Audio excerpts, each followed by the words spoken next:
civil rights is some place to begin. But in the African American civil rights community, another place to focus on was to stop the lynching of African Americans.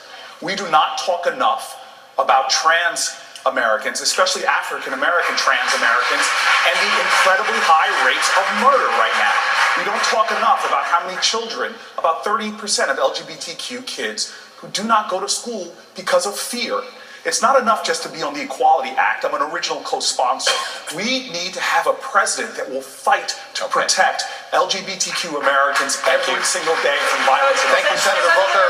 Senator Klobuchar, let me put this to you. On the issue of civil rights, for decades, on the issue of civil rights and demographics, honestly, and politics, for decades, the Democratic Party has counted on African American voter turnout as step one to winning elections on a national level. Democrats are counting on the Latino community now and in the future in the same way.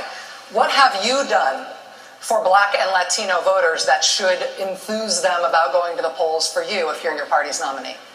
My life and my career and my work in the Senate has been about economic opportunity. And to me, this means better child care for everyone in this country. And when you want to have an economy that works, you need to have retirement that works. You need to have public schools that work. And you also need to make sure that those communities are able to get those jobs of the future, the STEM jobs. In fact, Donald Trump, one of the first bills that he signed, of the 34 he signed where I was the lead Democrat, okay, that's a first up here, was one that was about that, making sure minority community members could share in those jobs. So to me, this is about a few things. It's about an African-American woman that goes to a hospital in New Orleans, says her hands are swollen, and then doctor ignores her and her baby dies. It's about the fact that African-American women make 61 cents for every dollar a white man makes. So in short, we need to, one, and I will do this in my first 100 days as president, we will work to make sure everyone can vote at this table. Everyone can vote in this country. And we will also go to the next step of criminal justice reform. Senator Booker and I worked on that First Step Act, but we should go to the Second Step Act, which is to help all our communities across. Senator, thank you very much. 30-second follow-up to you. Secretary Castro, this is a 70% Latino city here in Miami. You are the only Latino Democrat who is running this year in the presidential race. Is that enough of an answer? What Senator Klobuchar is describing there, an economic justice agenda, is that enough to mobilize Latino voters to stand with the Democratic Party in a big way? Well, I also think that we have to recognize racial and social justice. And, I was in Charleston not too long ago, and I remembered that Dylan Roof went to the Mother Emanuel AME Church, and he murdered 9 people who were worshiping, and then he was apprehended by police without incident.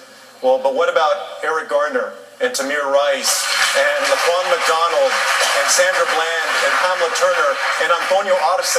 I'm proud that I'm the only candidate so far that has put forward legislation that would reform our policing system in America and make sure that no matter what the color of your skin is, that you're treated the same, including Latinos who are mistreated too oftentimes by police. Secretary Castro, thank you.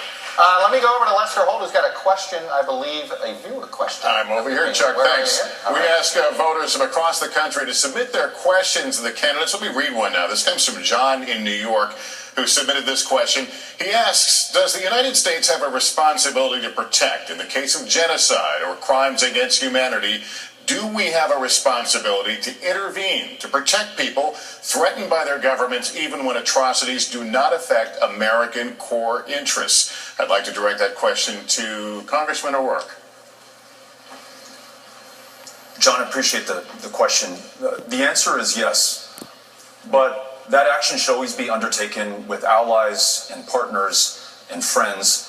When the United States presents a united front, we have a much better chance of achieving our foreign policy aims and preventing the kind of genocide to which you refer, the kind of genocide that we saw in Rwanda, the kind of genocide we want to stop going forward.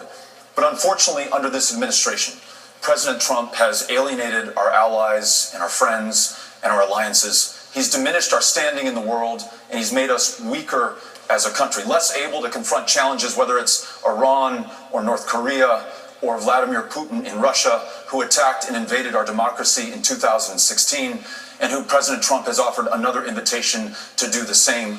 He's embraced strongmen and dictators at the expense of the great democracies. As president, I will make sure that we live our values in our foreign policy. I will ensure that we strengthen those alliances and partnerships and